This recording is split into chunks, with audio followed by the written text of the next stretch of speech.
Okay. Ja, einen schönen guten Morgen hier zum Taz Lab zur zweiten Session. Also eine Session gab es ja schon, die begann um 9 und wir sind quasi die zweite Runde hier zu dieser Veranstaltung.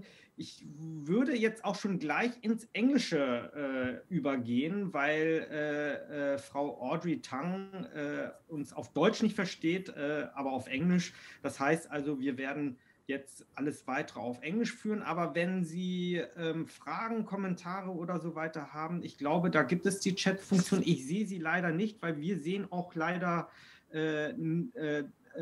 nicht, also das Publikum nicht, aber ich hoffe, dass das uns irgendwie weitergetragen wird und dann werde ich das im Laufe dieser 50 Minuten auch aufgreifen. Aber ich habe schon gesehen bei der vorigen Veranstaltung, wie kurz 50 Minuten sind. Ich habe ein paar Fragen vorbereitet und ich hoffe, dass ich viele Fragen des Publikums mit aufgreifen kann, aber alles wird leider wahrscheinlich nicht sein.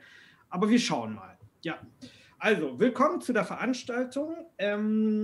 Now I switch to English. The topic is China's digital rise, a challenge not only for Europe and the world, but for probably everyone. And yes, actually when we created this event 1 year ago, we wanted to talk about only China's digital rise. We want to see how China has developed from a rather poor and underdeveloped country into a high-tech giant. We want to discuss what dangers there are if an authoritarian country like China digitally becomes the leading nation. And we also want to take a look at Taiwan, the democratic island republic that China claims as its part, but is de facto governed independently and democratically. And like no other country, is already a victim of cyber attacks from China. But after a year of pandemic, it makes sense to talk to our two speakers also about Corona, because precisely the country where the virus probably originated, China, but also Taiwan, which is economically closely linked to China, both countries have very successfully got the pandemic quickly under control. The one country in an authoritarian, extremely rigid way, China, and Taiwan, on the other hand, managed to get by without a single lockdown and was able to keep the number of infections low throughout the year. So I would like to welcome Janka Oertel, Director of the Asia Program of the European Council on Foreign Relations. Janka, you are a China expert and a political scientist. You have worked a lot on China foreign policy, EU-China relations, Germany-China relations, and developments in new technologies. I'm very happy to have you here. And connected via Jitsi live from Taipei is Audrey Tang. Mrs. Tang has a very interesting biography. You left school at the age of 14 and became a software programmer. And at 19, you were advising Apple and the Wikimedia Foundation in Silicon Valley. In 2014, you took part in a sunflower movement that occupied the parliament in Taipei. So you're also an activist in protest against a service agreement with China. And now you are Taiwan's digital minister and since 2016. Hello to Taipei. Yeah, hello, good local time. I would like to start with Audrey. Taiwan is a country with one of the lowest corona infection, probably the infection rate probably in the entire world without any lockdown. This is very impressive. In your opinion, what did Taiwan do well and what role digitalization or digital tracking apps were playing a major role in this? Thank you. Yeah, the most important technology that we deployed this time is definitely mask. And digital is just assistive. It only assists the mask use and hand sanitation. With that said, though, I will also say that our SARS experience in 2003 really showed us how much lockdown hurts. Right, it was quite traumatic. Anyone over 30 years old, including me, remember how chaotic the communication was in 2003 between the municipal and the state level governments. We all remember the unannounced lockdown, and we remember people panic buying masks and the lack of PPE supply. Further, also made the infodemic, the conspiracy theories, and so on unmanageable. That adds to the pandemic. So right after 2003, we institutionalized our counter-pandemic effort in the Act for Control for Communicable Diseases, so that enabled us this time in 2020, starting from the first day of January, we started health inspections from Wuhan, and in mid-January, even before we have the first local case, we established this communication system where not just daily 2 p.m. press conferences where the journalists get to ask anything and everything, but also a toll-free number 1922 where everyone can call and report emergent situations to the CECC, get their questions answered. More than 2 million calls last year alone. And even according to a young boy who called last April, they only get pink medical mask to his household, and all his boy classmates have navy blue ones, and he doesn't want to wear pink to school, so he called 1822 to complain. And then the very next day at 2 p.m., all the medical officers, regardless of gender, wore pink medical mask, and pink became the most trendy color. Minister Chen of Health even said Pink Panther was his childhood hero. And so it's this kind of social innovation, this real-time iteration that made sure that we get 3/4 of population wearing masks and washing hands without any single lockdown, without any takedown vis-a-vis infodemic. So by May, I think we're largely post-pandemic because the R value, the basic reproduction rate, has been below 1 at that point. And so during that time, the civic technologists community play a very large role, making more than 100 applications so people can locate the nearby pharmacies and later on convenience stores and so on to pre-order, to order the masks. And people also developed novel ways to use open data, real-time open data, so open API, to analyze the supply and demand and distribution of PPEs and make concrete suggestions, again, via 1922, and that always get a response within 24 hours. So I would say it's a all-of-society approach, it's a people, public-private partnership that delivers our counter-pandemic response this time. So what was your role in this technology efforts? Was it really that the civil society did this, or did you have to push a lot from the government side?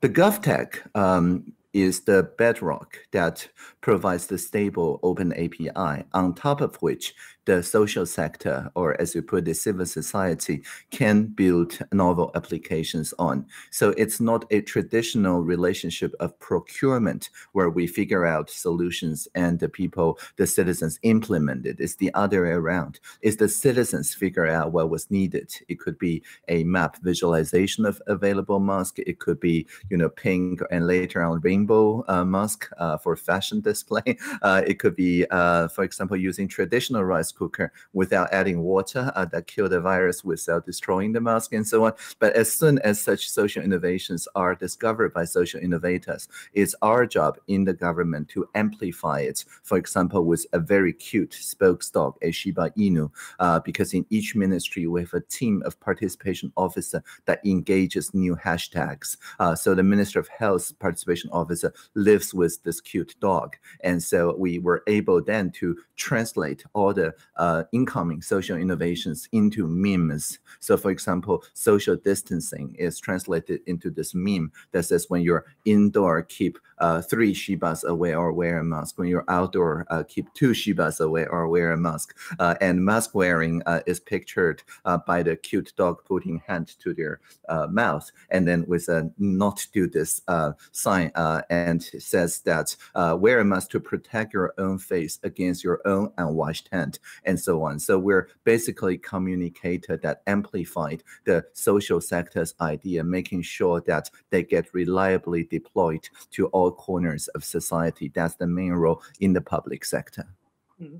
To admit, I mean, it took some time in Germany and Europe to have a tracking app. And when we did look at Asia, how they did it, we looked at South Korea and several other countries. But still, it doesn't work really well. And critics say exaggerated data protection regulations have contributed to the fact that the app is rather ineffective. You yourself come from a movement, the data protection movement. Why didn't you have any major concerns about using tracking apps and other technical devices to find the infection? We never introduced any tracking app in 2020. Period. Taiwan's success of the digital quarantine of the mass distribution is based on this very simple heuristic, namely, we do not invent new data collection endpoints. And we don't do this at the height of the pandemic. We do that once the pandemic is over. We figure out the infrastructure, as I mentioned in 2004. We figure out all the national health insurance cards probably need to be IC cards, because we can see in 2003 in the smaller island of Penghu, where the IC card is piloted, it made it much more easy to have reliable transaction with the pharmacies and clinics, whereas at that time in 2003, people in the main Taiwan island was still using paper-based card, and that create a lot of confusion. And so because of that, in 2004, we switched to IC card throughout, but that's not during the pandemic, that's after a epidemic. So it's a very important distinction, because it enabled us this time in 2020 to have no need to declare a state of emergency, of urgency, right? Everything we do need to be pre-approved by the legislature. Everything we do is well within their constitutional limit on the administration. And as a result, we reuse what's already there. So the mask collection app, for example, is based on the recurring prescription software that all the pharmacies already use. We just change maybe a few parameters in just 3 days. It went online. We don't need to redo the privacy and cybersecurity assessment. The pre-ordering mask app is based on the tax filing app. Again, that already has extensive cybersecurity and privacy assessment before. It just took us another 3 days to change some parameters. And the digital quarantine works via SMS. So it doesn't know which room you're in. This is not based on Bluetooth or NFC or 5G or anything, Wi-Fi, right? It's just simple SMS. So the telecom already for roaming services know roughly which block you're in. And if you exit that block during the 14th day of quarantine, it sends an SMS first to you, and then to a local health officer, and then to a local police officer. It's that simple. So people understand the telecom is not handing that data to some other third-party processor, because people already know it works exactly like earthquake location-based notifications or flood evacuation warnings and so on. Again, we piggyback on something that's already there, so not to develop new code during the pandemic, which almost always fail. Mm-hmm. Okay, interesting. Let's take a look on the other side of the South China Sea. Janka, China, the very likely country of origin of the virus, has pretty much also got the pandemic under control after an extremely tough lockdown and extremely rigid measures in the first 2 months. But after these months, probably since last May, China is doing quite well, also quite as well. People can go shopping, they can go to the restaurants. The country's economy is booming again, while we in Europe continue to suffer. The very authoritarian China seems to have done an extremely good job in pandemic management. Would you agree to this? It depends on what parameters you would kind of lay over this. I think Dr. Zhang has just laid out how kind of the optimal version of doing this looks like in terms of good governance and good communication, trusting your citizens, trusting the society and working with the society. And none of that was present in the Chinese response, that's for sure. But the Communist Party was facing kind of a dual challenge here. It had to bring the medical emergency under control, and it was not as prepared to deal with that. And it also had to bring the information under control. And that proved to be really, really difficult. It was a lot easier to lock down Wuhan than to lock down all information. And I think this is something that we've seen over the course of the then following months, where the cleaning up job of the party began, not only in terms of just kind of getting the virus under control properly in the country, dealing with kind of what are the innovations that you have to do around this so you can do mass testing, because you had massive outbreaks in various parts of the country.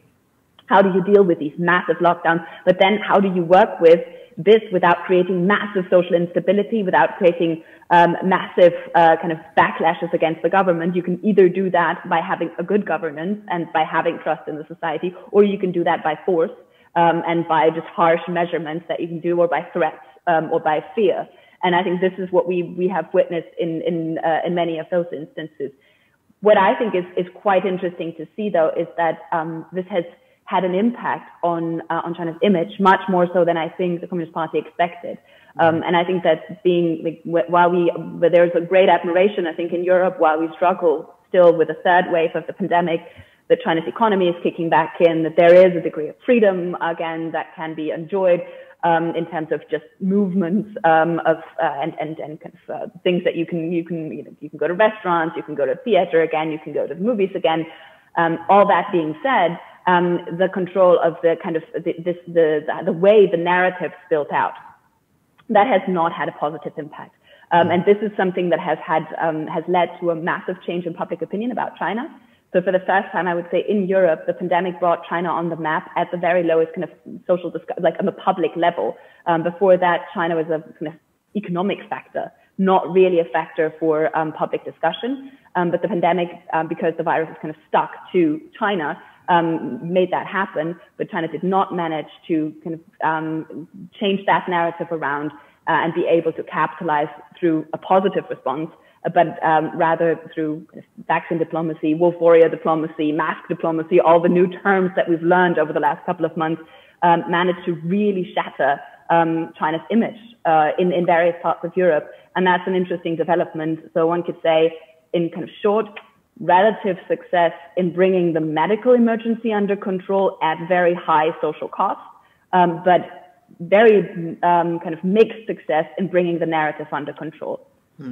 I mean, of course, there are no really independent surveys in communist China, but it seems like that the people there seem to be quite happy what the government did. I mean, just for example, I have friends in China, they feel sorry for me that I'm stuck in Europe. That's what they're saying. And they even sent me masks because they are afraid that infection rates are so high here. They do really feel sorry for me.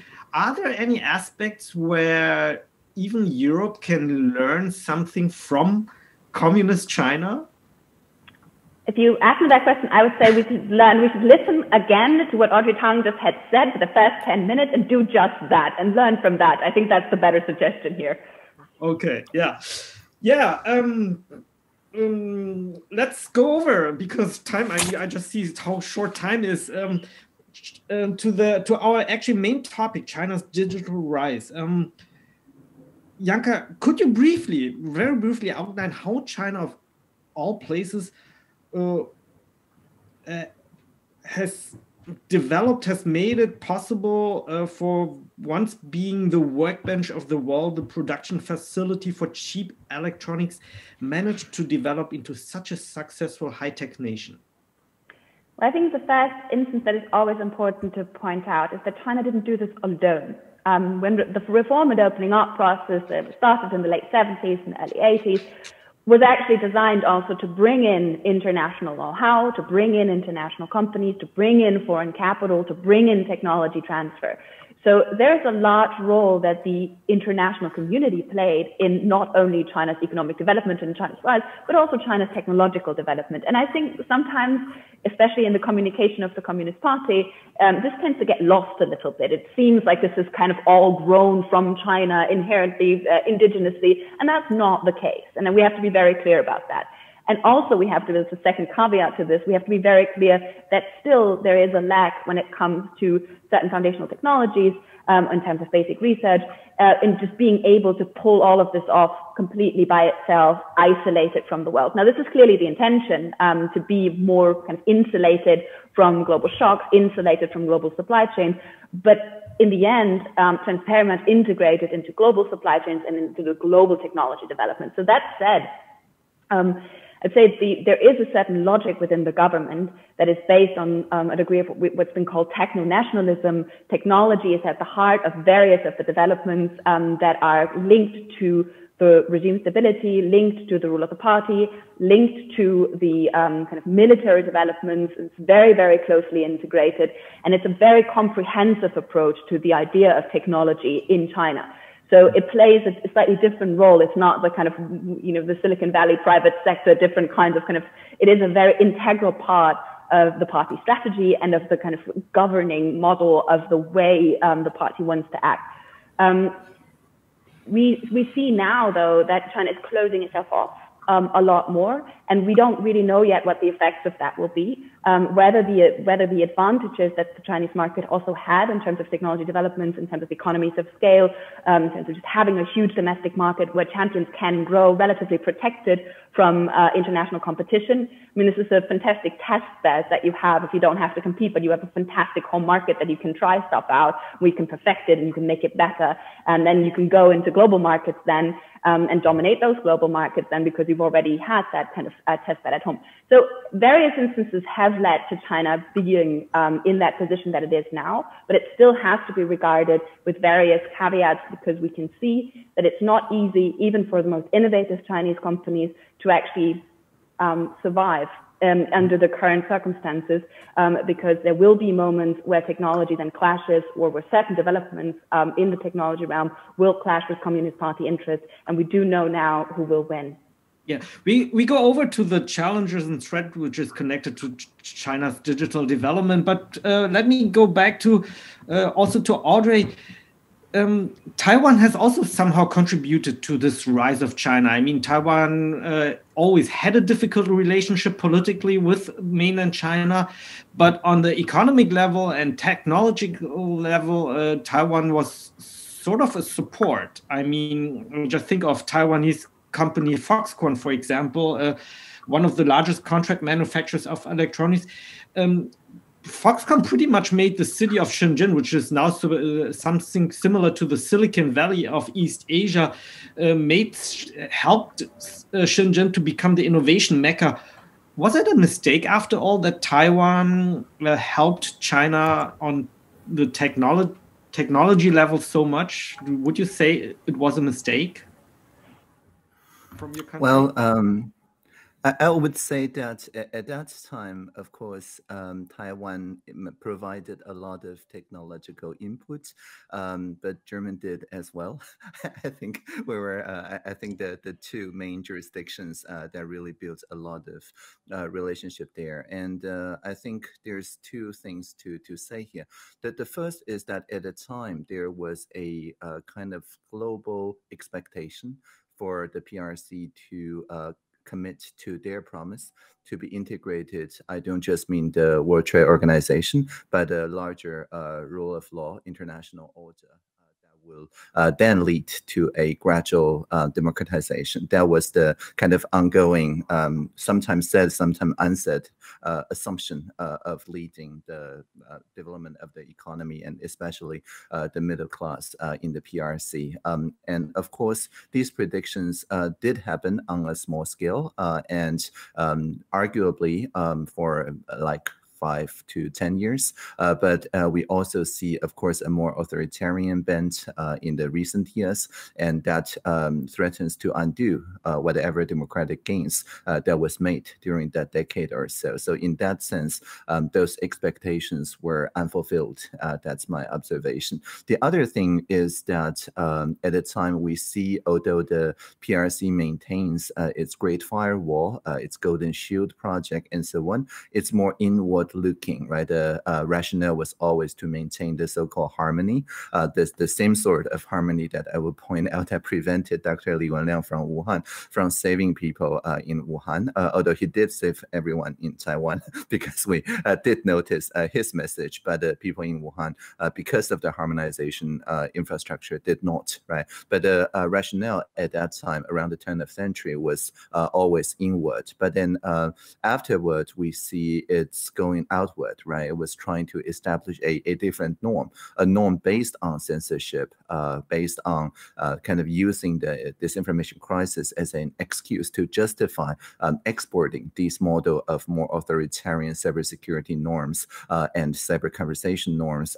to other jurisdictions. So it's no longer inward looking as part of its Belt and Road Initiative. It tries to establish this kind of, top-down, take-down, lockdown, shutdown as kind of the inevitable thing against infodemic and now also against pandemic, or so the narrative goes. Of course, Taiwan's very existence is a vindication that democracy actually works better as a strength, not as a drawback against the twin threats of pandemic and infodemic. But we are, of course, in many different international forums and so on, seeing a lot of this pro-authoritarian conversations leading to the pandemic actually was the kind of the main debate during the last year. So that's another observation I would make here.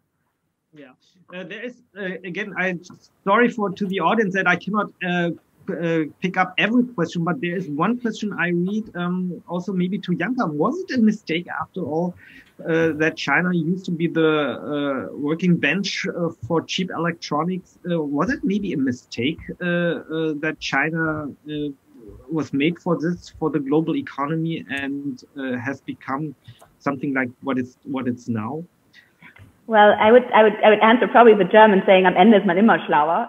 But I think it is, in the end, you're always smarter. But I don't think that it is the right thing to say that this was a mistake to, as I said, in 2001, when China became a member of the WTO, this was a massive advance on trust from the international community. But this was not something that the international community did because it liked China so much. It was because the international community, and particularly the business community, saw massive opportunities in the Chinese market.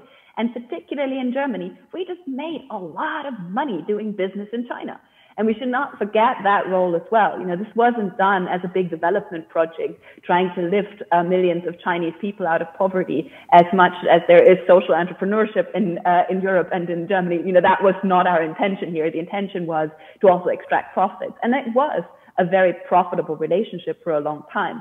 But I do think that we are at a juncture now where there's a rethink going on, not only in Europe and the United States, but also in other parts in the Pacific, particularly, of how dependent can you be in particular segments, in particular strategic infrastructures on very limited supply chains. Is that still okay to be dependent on actors that might actually be willing to weaponize their role in the supply chain for a political goal? And so diversification is now high on the agenda for European and American actors. The question of just having more than one option, and a big rethink of what kind of technologies do you want to share? What is the end use of those? And how can you slow some of the developments down? And there is still a lot of leverage. That's what I was trying to point out in the beginning, that I do think we sometimes try to present China as 10 feet tall in technologies where they aren't, but underestimate the scale and the massiveness and the importance that they can have on the other side. So in other technologies, so I think it's really important to get the narrative right and to understand exactly what constitutes a problem, what doesn't constitute a problem, where can we continue to trade, where can we not continue to trade, and then to communicate that very, very clearly, because then I think we can get to a better level that is beyond the kind of system confrontation, decoupling logic that we have at the moment. But I think we have to get very clear about what we want as well. Yeah, we talk about the strategy, how to deal with China a little later, but maybe Europe is so far not so much affected by China and digital threat, but Taiwan is. Audrey, can you maybe describe what already happened from mainland China towards Taiwan? Certainly. So back in 2014, 2014, you mentioned the Sunflower Movement, and that was when we helped occupy the parliament for 3 weeks. There was 500,000 people on the street, many more online, co-organized by 20 or so NGOs, and each one deliberating one aspect of the service trade deal with Beijing. And the focus of the conversation, which made it very successful Occupy, that produced 4 demands that was ratified. So a successful Occupy. The focus of that Occupy was exactly this question. So for example, one corner of the parliament that I helped live streaming talk about the then new 4G infrastructure. Do we want to allow the components for 4G produced in the Beijing regime to be part of our infrastructure that powers our mobile communication? Now, of course, I understand German has exactly the same conversation, but for 5G, almost 6 years later, and reach recently the same conclusion that we reached in 2014. But the conclusion we reached on the street and later on ratified by the National Security Council is that there's no so-called pure play private sector companies in the PRC. At any given time, they can convert any so-called private sector player into a state-owned enterprise, and they don't have to follow any particular rule of law to do that. They can just, through the party branches, through plug and playing leadership in companies, through various other non-market forces to assume control. And so if we do have the 4G components made from PRC, so-called private sector, we will have to continuously do the assessment of risk whenever a new firmware upgrade happens, whenever there's new version of the protocol, whenever we need to make a 4G to 5G or 4G LTE evaluation. Every time we have to redo the risk assessment of whether it has been de facto captured by the Chinese Communist Party and their interests. And of course, these assessment could be done, has been done. But if we do that all the time, amortized, the cost will be actually much more expensive than if we just develop our own through MediaTek with partnership with Qualcomm or with Nokia or whatever. And so the conclusion was then to simply reject the PRC components from our then new 4G infrastructure. So we've been running on a nowadays called clean network.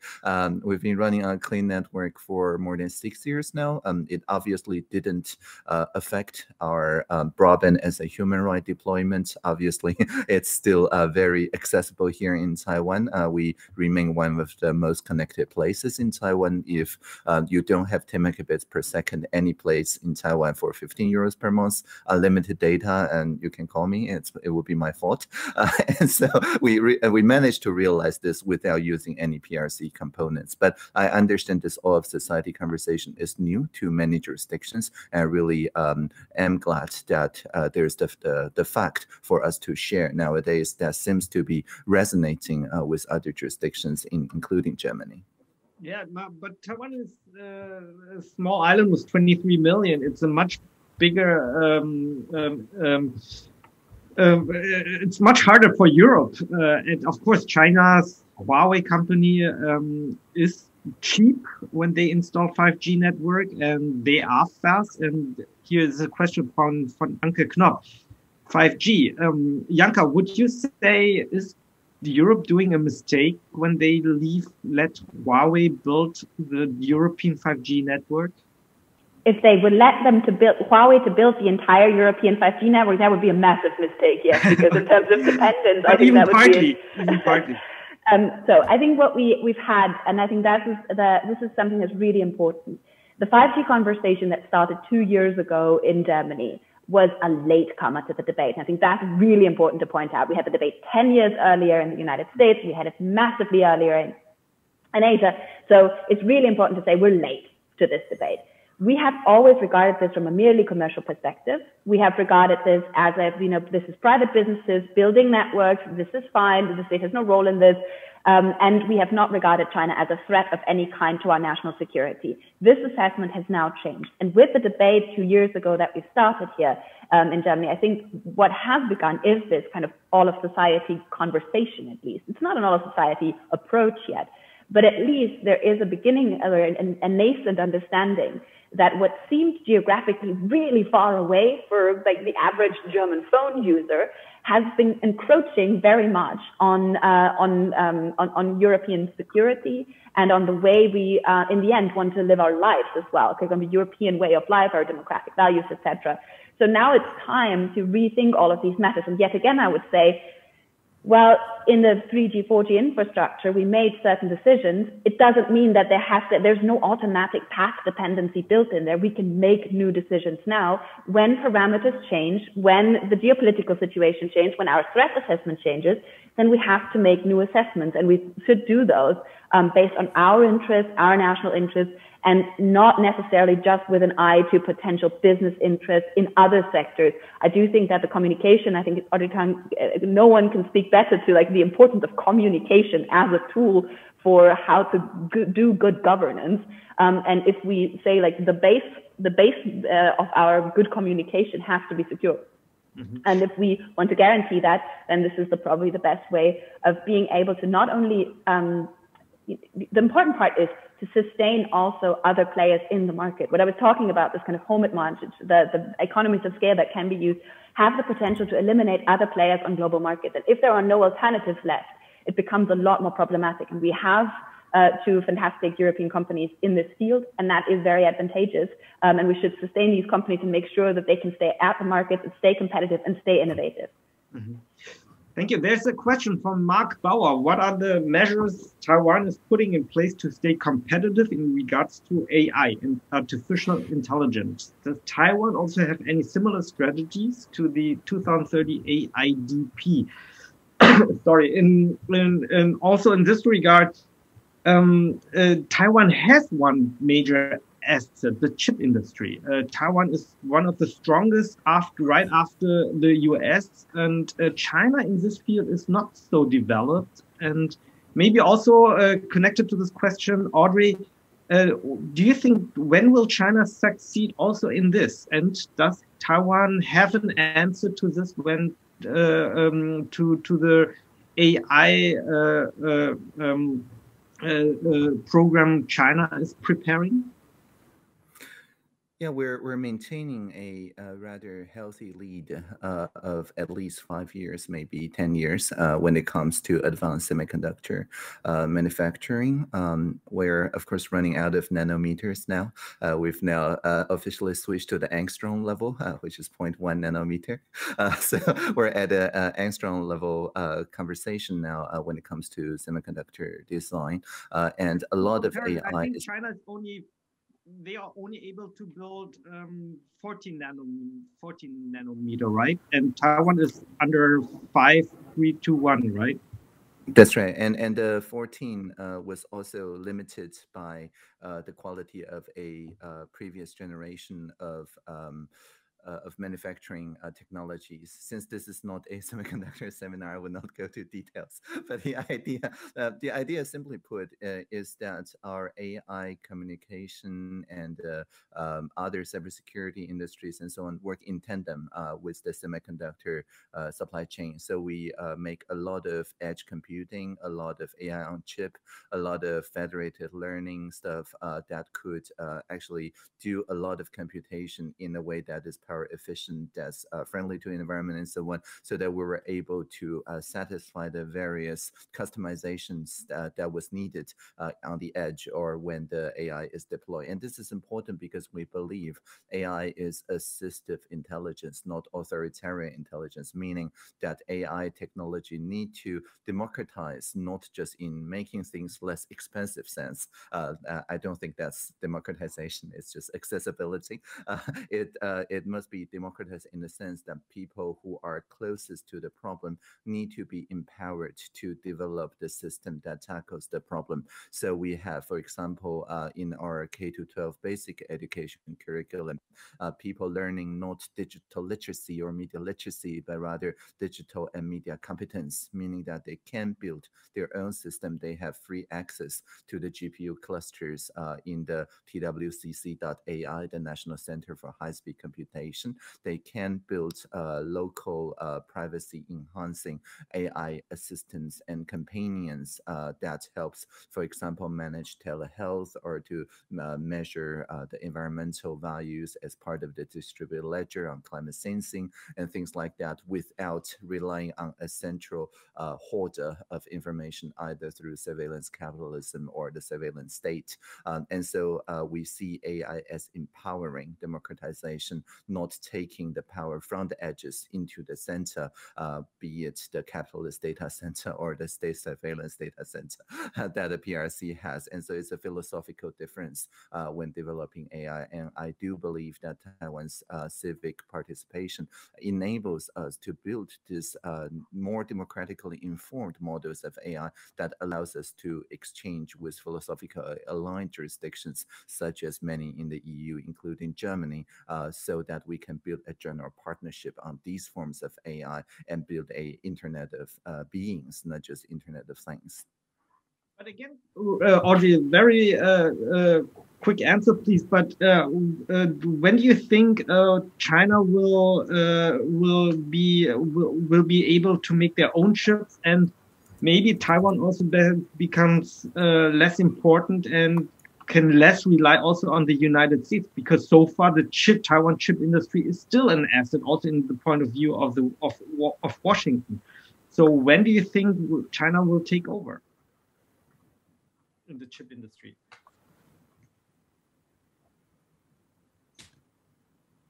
No. Can you hear me, Audrey? Yes, I can hear you.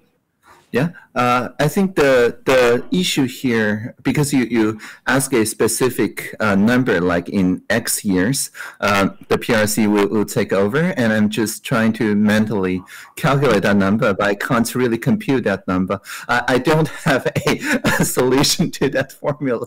I can't give you a number that after X years, the PRC will overtake, because first of all, it's not very clear that they will get the required equipment as well as the technological know-how to overcome the technological hurdles. That's the first thing. And the second, even if that is done, their development trajectory, it's not exactly the same. As I mentioned, Taiwan is really good at diversifying our chip making so as to fit the various different uses of AI in the various different scenarios, including edge computing and so on, that will tap into the innovation at the edge. And it's not very clear that PRC could actually do something like that, a very agile way of co-design with the various different uses to around the world. So yeah, I don't know. The honest answer is I don't know. I can't give you a number that after this number of years, the PRC will take over. Yeah, there's also the question from Michael Kroll. China is strong in hardware, infrastructure, software from the US. Janka, where's Germany? Where's Europe? Where are the Europeans? Can they compete in this very important major global economy on technology? I think the interesting part about Europe is that it's all over the place. You know, in advanced semiconductor manufacturing, you have various European companies that play a crucial role within the supply chain. You have various companies that are at levels where you don't see them in the chemical industry, material sciences, where they play absolutely crucial functions. We have various very important kind of innovation hubs in Europe itself. But there was a time also in the US where you had all of the heads of AI of the various companies were Europeans. So you have European talent all over the place as well. I do think this is one of the areas, again, where we make ourselves a bit smaller than necessary, where we do not really see the potential that we have, where we do not see the scale that we have as well in terms of the market. So it's about harmonizing legislation in Europe, regulation in Europe, so that we can use the massive basis of our internal market. And then it's about building good partnerships with allies and partners that share values, especially in this area. And that is across the Atlantic, but it's various partners in the Indo-Pacific, and Taiwan is definitely one of them, where it would be just really important to build up joint competencies. It is, I think, the whole zero-sum logic of China will take over has this kind of stagnant feel to it, as if the others would stand there and watch. I do think that the West will also move while China is moving. And I think that's an important factor as well here. And there's an enormous competence among allies and partners of Europe, that because we have the ability to jointly create technology that delivers to the needs that we have. And I think that's something we shouldn't underestimate. And if we pit everyone against each other, and if we pit the US against the Europeans, and the Europeans against the Chinese, and the Chinese against, it doesn't lead us anywhere. I think we need to clearly assess our interests. We need to assess how we get there, and then we need to build the coalitions that we need to design the technology that we want. Yeah, but still the question is, China has a clear strategy on this with a powerful government behind it or leadership. And so does the US. Does Europe also need something like this, a centralized strategy? So we have a lot of thinking going on in Brussels and in various member states at the moment about industrial strategy and about industrial policy, about how we can maintain a certain degree of edge. There is an enormous amount of funding going in from the Recovery Fund now that is precisely linked to digitalization, but also to greening the economy, and best to bring the two together. So think about green tech quite a bit. So I do think that we have the intellectual thinking is there. We're not very good at the execution so far in terms of just really bringing the resources we have to their full flourishing. We have a lot of capital available, and if we would use it smartly, then it is absolutely possible to have a leadership role in this. But I think it's more a kind of a governance issue at the moment, is getting the resources to the right places, building the right partnerships, looking into R&D partnerships, looking into industrial policy, looking into securing our own market, and making sure that competition, when our companies compete, so that they can be innovative, that they compete on the most level playing field as possible. Because if a company is able to have massive R&D budgets because it competes on unfair grounds, because it competes with a massive home market or with massive government subsidies, then that creates distortions within the market that need to be addressed. And I think that we are getting there slowly. The thinking is there in Brussels. We need to do the doing now when the thinking is done.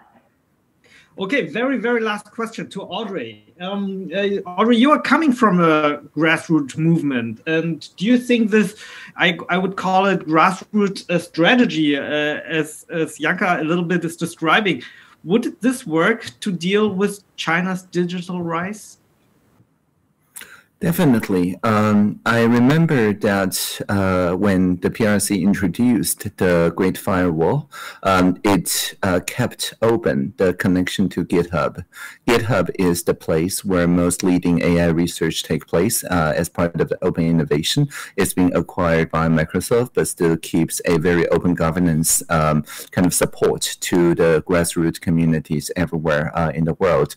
And every time the PRC tries to shut down GitHub connectivity, unlike shutting down foreign media and things like that, they face a lot of backlash from their own social developers, innovators, AI folks, and so on internally, because they all understand that without the global open innovation market and the ecosystem, there really is no way for the PRC to develop such technologies in a truly isolated way. So instead, the Great Firewall turned into a Great Fire Cannon, actually.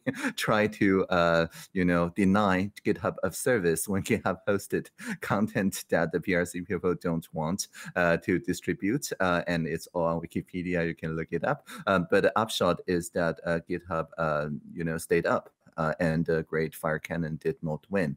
And so after that, actually a lot of the projects that tries to reveal the actual situations of the social issue, environmental issues, and so on within the PRC use GitHub, among many other things, as a rallying place to reveal what's actually at stake. So what I'm trying to say is that even though civil society is a banned word among the 7 banned words in the PRC, cyberscape, there is a social sector there. Even they call themselves social entrepreneur rather than the civil society organizations. They are there, and so and they are also among the people who are least happy with the authoritarian moves that the PRC communist government moves. And so I think keeping this connectivity open, keeping the community open, just like Taiwan is currently offering their international journalists and correspondents a free view on the just the PRC, but also the Hong Kong situation and so on. I think maintaining this grassroots connection may be one of the most important things that we can do in this part of the world to ensure that the people within the PRC also still have a chance to grow their social sector. Okay, let's keep connected also with the people in mainland China. Thank you very much, Audrey, for the very interesting perspective from Taiwan. Thank you, Janka, for your perspective. This topic definitely will remain, and our time is unfortunately over for this event. But I would like to remind everyone, the audience, that tonight at 6 o'clock, we will have another event also on these topics, digitalization, threats, challenges with Sascha Lobo tonight at 6 o'clock, also in this room. Thank you very much to everyone. And thank you for, again, see you. Bye-bye. Thank you. Live long and prosper. Bye.